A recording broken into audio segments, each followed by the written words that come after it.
So now that we covered the simple basics of dry fire as a new shooter, now you want to progress to extending to a draw. One of the things that now you have a holster, you have a gun, and you put it in your holster. The biggest thing is learning how to get it out of the holster and learning it to get back in the holster. First thing I'll do is learn how to get it out of the holster, set my grip, and then establish the grip, and then present forward. Brought to you by Shooters Global. We created the advanced training system and next-gen shot timers to help you progress faster. And then I'm gonna just do that a couple times, reversing the movement. Because a good draw is basically just a good reholster. So I wanna repeat and establish the pattern that I have here and how it comes back to the holster. And I'm also feeling where my trigger finger and when it should go in. First thing again, both hands move together, get into the gun. You don't have to do it that aggressively. You can do it slow for now. Get your grip, pull the gun out together without sweeping anything. Put it together, solid your grip, present to the target, and only here at the last part is when the finger should come in. This is a lot of thought for a lot of the new shooters for now, because it's something that's a more dynamic movement. I'll do this slow again. Exaggerate my grip, finger off the trigger, meet and greet, finger still off the trigger, present out, and when I start seeing my sight on target, I sneak that finger in there, and maybe once in a while, I'll pull the trigger once, right? Again, finger off the trigger as I come back to this position. This is step number 2, and then back to step number 1, back to the holster. As you again, go 1, finger off the trigger, 2, grip, 3, sights, then trigger, then pull the trigger, then finger off the trigger, come back to the number 2, come back to number 1. Initially, you might have to look into your holster to find out where it is, but eventually once you've done this long enough, you don't have to look where that is. So now that I've done a couple of those reps, then I'm gonna start measuring myself in time. You might not do it at this speed yet, but this is the time that I would do it if I was doing this particular drill. So I'm gonna have it set up for 2 seconds and I'll pull a shot whenever I feel like it. At 2 seconds, and I gave myself a 1.5 second reset up to get my gun back in a holster before I start the next drill. So now I'm gonna measure my time measure my draw with the timer. You don't have to do it this fast. I have it set for two seconds, a 1.5 second reset. Let's just assume we're doing it for 3 reps, so I don't have to stop each and every time. Usually I'll do this hundreds of times in one night, but for now, for this video purposes, I'm just gonna show you what it looks like for me. I'm gonna go fairly aggressively. I'm gonna try to pull the trigger perfectly. I'm not gonna go really fast. I'm gonna do it at 1.4, 1.5 and under.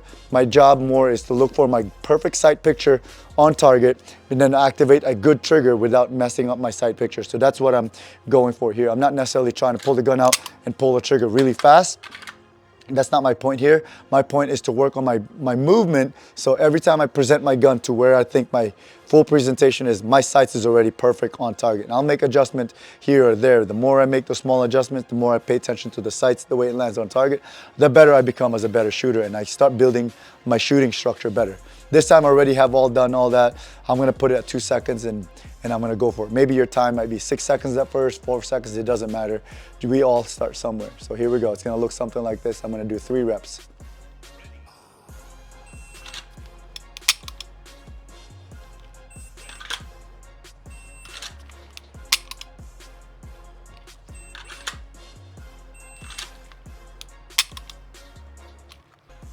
So on that particular drill, you're gonna see that my third run was a little bit slower because I fumbled my draw. I drew a little bit and hit the gun and something changed. So what I'm gonna do is I'm gonna check that and see if that was correct. My first shot and my second shot were actually about the same exact time, 1.43 seconds and 1.43 seconds. My third set, my last draw, was 1.65 seconds because I hit the gun on the way out with my thumb. As you can see here, I have a little bit of a scratch here. And that was the one that caused me to hit the gun. It moved the gun a little bit out of the holster. And so when I grabbed it, it didn't quite feel as smooth as I did the first 2 runs. The first 2 were very consistent. I'm looking for consistency like that. My set number 3 was a little bit different, and it gave me the feedback that I needed, that I was a little bit slower because I hit my gun. So my job is to be able to clean that up a little bit better.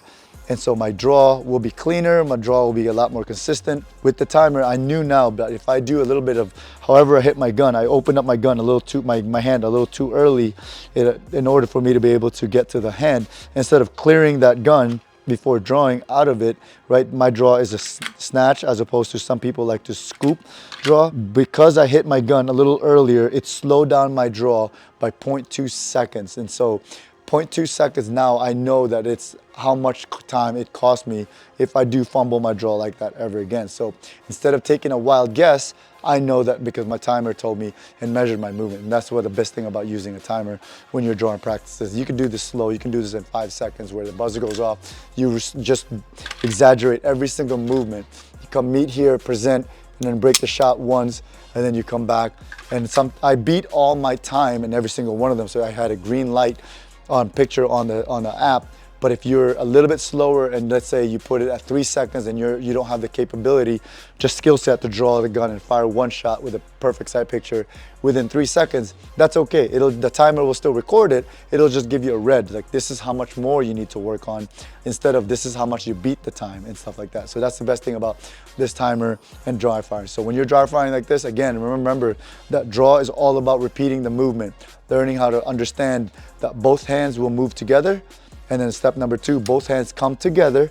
And step number 3, you present the whole package in front of you. And then your job is to make it so perfect, that movement, that by the time you're here, my sights are right there where it needs to be as opposed to sideways, up and down. So you're gonna have to make those small adjustments in where you need it. And the more reps you do this, and that's why I had you guys start from here on the table, because you'll learn that structure from the start. You already built this right here. And then now, once I learn how to draw from back here, all I have to do is establish the same exact feeling, and then I create that structure that I had built in before when I was doing this. Now it's now coming from the draw, and I should be able to find a good sight picture as well without seeking and searching for that sight.